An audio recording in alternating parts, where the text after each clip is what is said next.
Hi friends, welcome back to my channel. ನಿಮ್ಮ WhatsApp status ನೀವು ಹಾಕ್ತೀರಾ, ಬಟ್ ಯಾರೋ ಒಬ್ಬರು ನಿಮಗೆ ಪದೇ ಪದೇ ನೆಗೆಟಿವ್ ಕಮೆಂಟ್ ಹಾಕೋದಾಗಲಿ, ಅಥವಾ ನಿಮಗೆ ಅವ್ರು ಬೇಡಪ್ಪ ನಮ್ಮ ಸ್ಟೇಟಸನ್ನು, ವಾಟ್ಸಪ್ ಸ್ಟೇಟಸನ್ನು ನೋಡೋದು ಅವ್ರು ಬೇಡ ಅಂಥೇಳಿ ನೀವು ಡಿಸೈಡ್ ಮಾಡಿಬಿಟ್ಟಿದ್ದೀರಾ. ಬಟ್ ಆದರೆ ಅವ್ರಿಗೆ ಗೊತ್ತಾಗಬಾರ್ದು. ಹಾಗೆ ನೀವು ಸ್ಟೇಟಸನ್ನು ಹಾಕಬೇಕು ಅಂದರೆ ನಿಮಗೆ ವಾಟ್ಸಪ್ಪಲ್ಲಿ ಒಂದು ಆಪ್ಷನ್ ಇದೆ, ಖಂಡಿತವಾಗ್ಲೂ ಕೂಡ ನಿಮಗೆ ತಿಳಿಸ್ಕೊಡ್ತೀನಿ.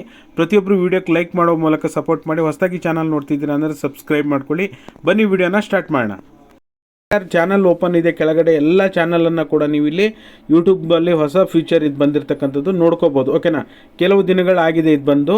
ನೀವು ಈ ರೀತಿ ಚಾನಲನ್ನು ಸರ್ಚ್ ಮಾಡಿ ಕೂಡ ನೋಡ್ಬೋದು. ಓಕೆನಾ, ಆಮೇಲೆ ಇಲ್ಲಿ ಲೈನ್ ಟಾಪಲ್ಲಿ ರೈಟ್ ಸೈಡಲ್ಲಿ ನಿಮಗೆ 3 ಡಾಟ್ ಇದೆಯಲ್ಲ, ಇದ್ರ ಮೇಲೆ ಕ್ಲಿಕ್ ಮಾಡಿ ಸೆಟ್ಟಿಂಗ್ಸ್ ಮೇಲೆ ಕ್ಲಿಕ್ ಮಾಡಿ. ಓಕೆನಾ, ಸೆಟ್ಟಿಂಗ್ಸ್ ಮೇಲೆ ಕ್ಲಿಕ್ ಮಾಡಿಬಿಟ್ಟು ನೀವು ಇಲ್ಲಿ ಎರಡನೇ ಆಪ್ಷನ್ ಇದೆಯಲ್ಲ ಪ್ರೈವೇಸಿ ಅಂತ, ಅದ್ರ ಮೇಲೆ ಕ್ಲಿಕ್ ಮಾಡಿ. ಇಲ್ಲಿ ನಿಮಗೆ ಇಲ್ಲಿ ಬಂದ್ಬಿಟ್ಟು 1 2 3 4ನೇ ಆಪ್ಷನ್ ಇದೆ ನೋಡಿ, ಸ್ಟೇಟಸ್ ಅಂತ. ಇಲ್ಲಿ ನಿಮಗೆ ನೋಡಿ, ನನ್ನ ಸ್ಟೇಟಸಲ್ಲಿ ಓನ್ಲಿ ಶೇರ್ ಅಂತ ಸೆಲೆಕ್ಟ್ ಮಾಡಿ ನೀವು ಎಷ್ಟು ಜನರನ್ನ ಟಿಕ್ ಮಾಡಿರ್ತೀರ. ಓಕೆನಾ, ನೀವೀಗ ಮೈ ಕಾಂಟ್ಯಾಕ್ಟ್ಸ್ ಅಂತ ನೀವು ಇಲ್ಲಿ ಕೊಟ್ಟರೆ ಎಲ್ಲರೂ ಕೂಡ ನೋಡ್ತಾರೆ. ನಿಮ್ಮ ಕಾಂಟ್ಯಾಕ್ಟ್ಸಲ್ಲಿ ಇರುವಂಥ ಎಲ್ಲರೂ ಕೂಡ ನಿಮ್ಮ ಸ್ಟೇಟಸನ್ನು ನೋಡ್ತಾರೆ. ನೀವು ಇಲ್ಲಿ 3ನೇ ಆಪ್ಷನನ್ನು ಸೆಲೆಕ್ಟ್ ಮಾಡಿಬಿಟ್ಟು ಇಲ್ಲಿ ನೀವು ಕ್ಲಿಕ್ ಮಾಡಿದ ತಕ್ಷಣ ನಿಮ್ಮ ಕಾಂಟ್ಯಾಕ್ಟ್ ಓಪನ್ ಆಗುತ್ತೆ.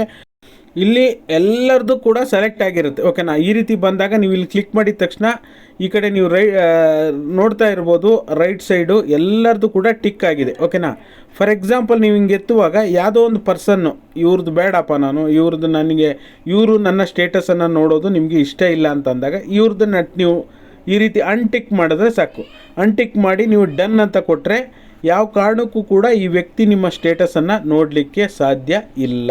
ಓಕೆನಾ, ಹಾಗಾಗಿ ಇವ್ರು ಬೇಡಪ್ಪ, ನಮಗೆ ಇವ್ರ ಸ್ಟೇಟಸ್ ನೋಡೋದು ಬೇಡ ಅಂದಾಗ ನೀವೀಗ ಜಸ್ಟ್ ಈ ಥರ ಅನ್ಟಿಕ್ ಮಾಡಿ ರೈಟ್ ಮಾರ್ಕ್ ಮೇಲೆ ಕ್ಲಿಕ್ ಮಾಡಿದ್ರೆ ಅವರು ನಿಮ್ಮ ಸ್ಟೇಟಸನ್ನು ನೋಡಲಿಕ್ಕೆ ಸಾಧ್ಯ ಇಲ್ಲ. ಓಕೆನಾ, ಹಾಗಾಗಿ ನೀವು ಯಾರಿಗಾದರೂ ಈ ಸ್ಟೇಟಸನ್ನು ತೋರಿಸೋದಿಲ್ಲ, ಹೈಡ್ ಮಾಡ್ತೀರಾ ಅಂದರೆ ಈ ರೀತಿ ಕೂಡ ನೀವು ಮಾಡ್ಬೋದು. ಯಾರಾದರೂ ನೆಗೆಟಿವ್ ಕಮೆಂಟ್ ಹಾಕ್ತಾರೆ, ನಿಮ್ಮ ಸ್ಟೇಟಸನ್ನು ನೋಡಿ, ನಿಮ್ಮ ಸ್ಟೇಟಸ್ಸು ಪ್ರೈವೇಸಿ ಆಗಿರಬೇಕು, ನೀವು ಇವರಿಗೆ ತೋರಿಸ್ಲಿಕ್ಕೆ ಇಷ್ಟಪಡಲ್ಲ ನಿಮ್ಮ ಸ್ಟೇಟಸ್ ಅಂದಾಗ ನೀವು ಪರ್ಟಿಕ್ಯುಲರಾಗಿ ಅಂಥವ್ರನ್ನೇ ನೀವು ಅನ್ಟಿಕ್ ಮಾಡುವ ಮೂಲಕ ನೀವು ಅವ್ರನ್ನ ಹೈಡ್ ಮಾಡ್ಬೋದು. ಯಾವ ಕಾರಣಕ್ಕೂ ಕೂಡ ನಿಮಗೆ ಅವ್ರ ಮೊಬೈಲ್ ಬೇಕಾದ್ರೆ ಚೆಕ್ ಮಾಡಿ ನೋಡಿ, ಇಸ್ಕೊಂಡು ಫ್ರೀ ಇದ್ದಾಗ ಖಂಡಿತವಾಗ್ಲೂ ನಿಮಗೆ ಸ್ಟೇಟಸ್ ಕಾಣೋದಿಲ್ಲ ನಿಮ್ಮ ಸ್ಟೇಟಸ್. ಓಕೆನಾ, ಹಾಗಾಗಿ ಇದೊಂದು ಬೆಸ್ಟ್ ಫ್ಯೂಚರ್ ಅಂತಲೇ ಹೇಳ್ಬೋದು. ಹಾಗಾಗಿ ಇದೆಲ್ಲ ಯೂಸ್ಫುಲ್ ಆಗಿದ್ದರೆ ದಯವಿಟ್ಟು ವಿಡಿಯೋ ನೋಡ್ತಾ ಇರೋ ಪ್ರತಿಯೊಬ್ಬರು ವಿಡಿಯೋಕ್ಕೆ ಲೈಕ್ ಮಾಡಿ. ಹೊಸದಾಗಿ ಚಾನಲ್ ನೋಡ್ತಿದ್ದೀರ ಸಬ್ಸ್ಕ್ರೈಬ್ ಮಾಡ್ಕೊಳ್ಳಿ. ಹಾಗೆ ಈ ವಿಡಿಯೋನ ನಿಮ್ಮ ಫ್ರೆಂಡ್ಸಿಗೂ ಕೂಡ ಶೇರ್ ಮಾಡಿ. ಎಲ್ಲರಿಗೂ ಕೂಡ ಧನ್ಯವಾದಗಳು.